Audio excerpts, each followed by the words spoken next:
The OPCW report. Good God Almighty.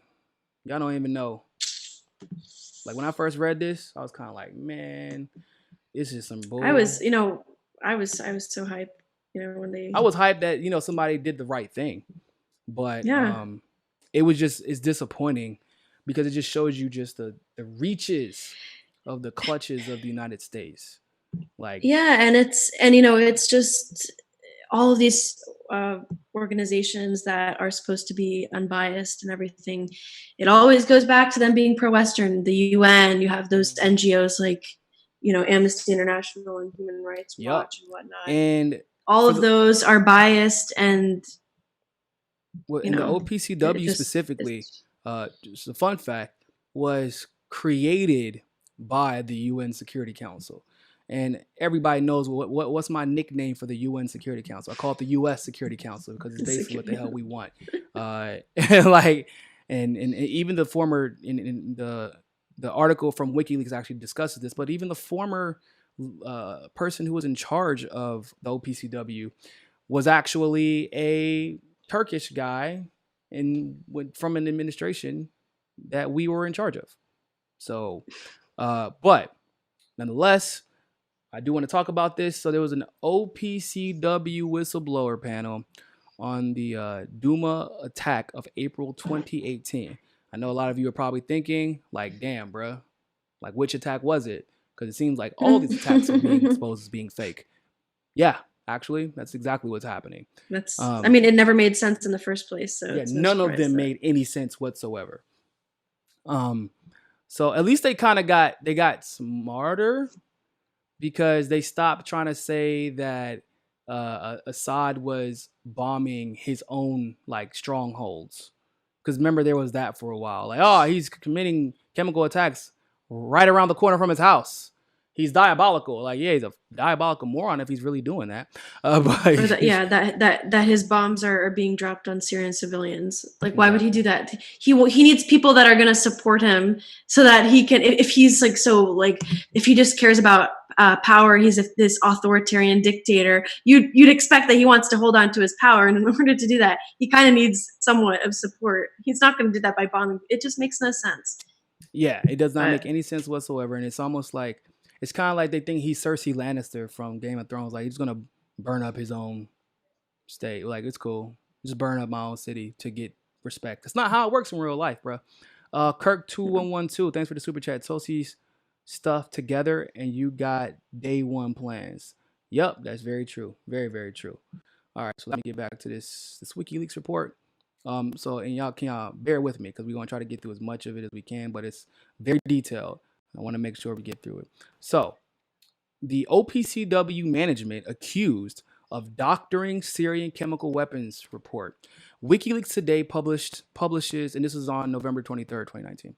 WikiLeaks Today publishes an email sent by a member of an OPCW fact-finding mission to Syria to his superiors, in which he expresses his gravest concern over intentional bias introduced to a redacted version of the report he co-authored. The Organization of the Prohibition of Chemical Weapons sent a team of experts to investigate allegations that a chemical weapons attack took place in the Syrian city of Douma on April 7, 2018. The author of the email was a member of that team and claims the redacted preliminary version of that report misrepresents the facts he and his colleagues discovered on the ground. The email is dated 22nd of June. I'm assuming that's this year. Oh, maybe no. If it was mhm. 22nd of June, they might have did it I last think year. when I was reading it. Oh no, 2018, Yeah, 2018. because I was about to say Yeah. you want to have the information fresh when you're reporting on it. So it is addressed to Robert Fairweather, Chief of Cabinet, and forwarded to his deputy Amir Shuket and the members of the fact-finding mission to Duma. He says this misrepresentation was achieved by selective omission, introducing a bias which undermines the credibility of the report. Further, it is claimed that crucial facts that have remained in the redacted version. So, this is the words of the guy who is expressing his concerns. He says it's morphed into something quite different to what was originally drafted. This is said to have been done at the behest of the Office of the Director General, a post that was held by Turkish diplomat Ahmet Uzukmus. Oh, goodness gracious. I ain't going to try to pronounce his name. His first name is Ahmet, and that's all you need to know. He has since been replaced by Spaniard Fernando Arias. The attack in question was widely attributed to the Syrian army based on reports by rebel forces. By rebel forces, they mean terrorist organizations. I feel like we should literally just clarify that. But reports by rebel forces that were present in Duma at the time. And this assertion was backed up by the United States, British and French governments. What a surprise. These three countries carried out airstrikes against Syrian government targets in response without any investigation. And the 14th of April 2018. Oh, excuse me. It was on the 14th of April 2018 that they carried out the attacks. So the Syrian chemical weapons attacks 7 days later were 7 days. Yeah, exactly. 7 days later, bro. For what? You're just gonna attack? You're just gonna launch a strike? That's insane to me. Like it's. I can't even fathom how these sociopaths think. So this was before the fact-finding team. Hey, oh, by the way, that was during the chemical weapons strike where ISIS was literally following behind. Like it was like we were clearing a path for ISIS, and then ISIS was moving forward as we were doing the strikes to get. Because at that point, I believe Assad had almost cleared out the terrorist organizations, and to help them get ground again, we started bombing. And then coincidentally enough, ISIS started moving forward. It was crazy. So upon arrival, the team found much of the physical evidence, including the bodies of the deceased, were no longer available. That's super weird. It was alleged that 49 had died and up to 650 had been seriously affected by a weaponized chemical gas released in a specific area of rebel-held Duma on that day in April. Rebels claim the gas came from cylinders dropped from an aircraft, clearly implicating the Syrian government forces who had complete air superiority. The redacted report seemed to support these conclusions, but the author of the released email outlines some specific aspects of which he considers particularly worrisome. Firstly, there is a statement in the redacted report that states there is sufficient evidence to determine the presence of chlorine and other reactive chlorine-containing chemicals. Or excuse me, chlorine or another reactive chlorine-containing chemical. The email points out that this was likely one or more chemicals that contain a reactive chlorine atom. Such chemicals could include the major ingredient of household chlorine-based bleach. Purposely singling out chlorine gas as one of the possibilities is disingenuous. The redacted report also removed context from a claim in the original draft, which concerned the likelihood of the gas having emanated from cylinders found at the scene of Duma. The original text is said to have purposely emphasized that there was insufficient evidence to affirm this being the case. This is a major deviation from the original report, according to the author of the original report. He also cites problems with paragraphs in the redacted version, which states, based on the high levels of various chlorinated organic derivatives detected in environmental samples, this is said to overstate the case, according to the email. They were, in most cases, present only in parts per billion range, as low as 1 to 2 ppb, which is essentially trace quantities. Oh, like residue, basically. So there wasn't even a major chemical. So for them to claim that 650 people were harmed by the chemicals, apparently that's not true. Now, one piece of evidence which was drawn on news networks across the world was a video said to show victims being treated in the hospital in the aftermath of the Duma attack. The symptoms shown were, however, not consistent with what witnesses reported seeing that day. A detailed discussion of this was apparently omitted from the redacted version of the OPCW report.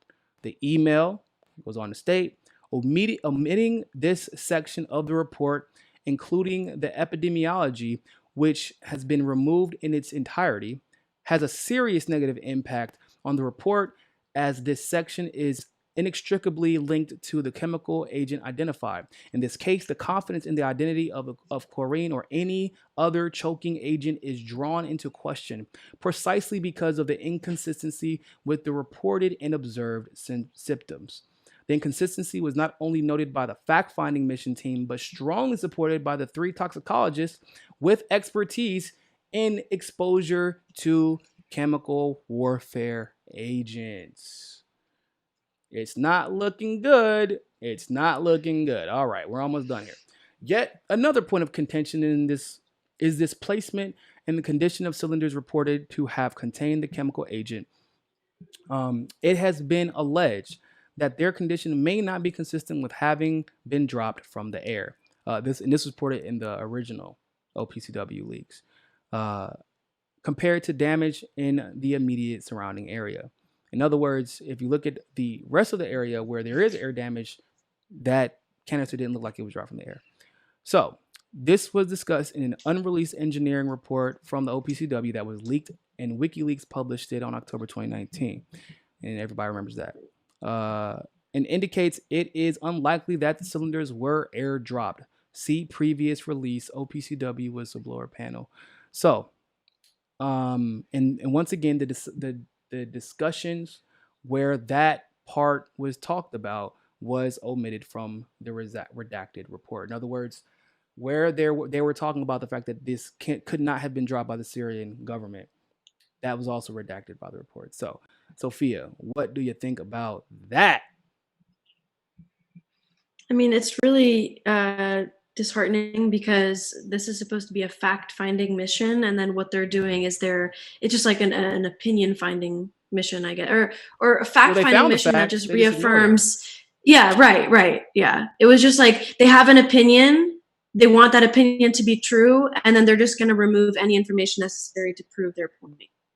And I feel it's more nefarious than that. I feel like they don't have an opinion; they want the opinion to be true. I think they know the facts, and they want those facts to be not true. Right, but they have an opinion, which is we need to basically assert that this is the Assad, government's I don't think that's fault. an opinion. That's my thing. I don't think it's an opinion. I think it's nefarious. I think that they had a clear intention that no matter what happened, we're going to say Assad was guilty of this because because the U.S. and the West wants to invade Syria. We need to bomb and clear the way for X, Y, and Z. I'm not sure. The people who do this dumb shit where they think they won't get caught, by the way, I don't think they know the bigger picture.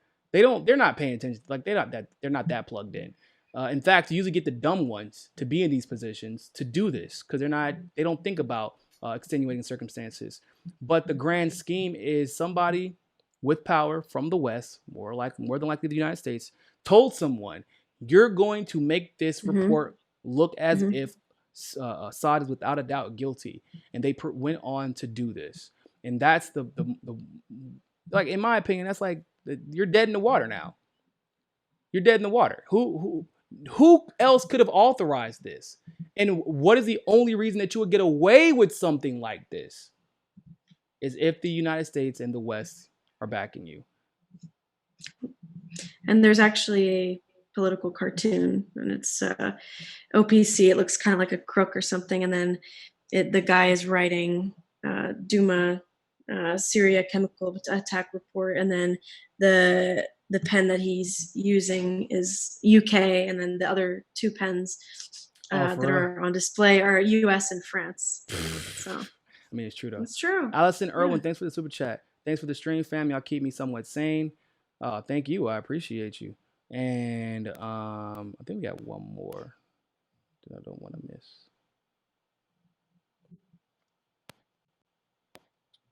Oh, no, I think I got it. All right. So, but yeah. So overall, I mean, in my opinion, it's just once again being made perfectly clear because this wasn't the first chemical weapons tech that's been debunked. I feel like it's been debunked over and over and over again. And this just kind of goes back to what Tulsi's bill is, or resolution is about, what she's been saying. And by the way, it should be said, because she's the only one who said it, that she has always had her doubts about the reports from the OPCW. Don't forget to hit that subscribe button and hit that notification bell if you like that segment of Mikasa Sukasa. Of course, if YouTube is giving you trouble, as it always does, you can download the Rockfin app and follow us there. Also, if you want to continue to help our show grow, you can help us reach our goal of 500 patrons on Patreon and donate as little as $1. Really, anything helps. Other than that, always remember, people, more than anything else, find your balance. Peace.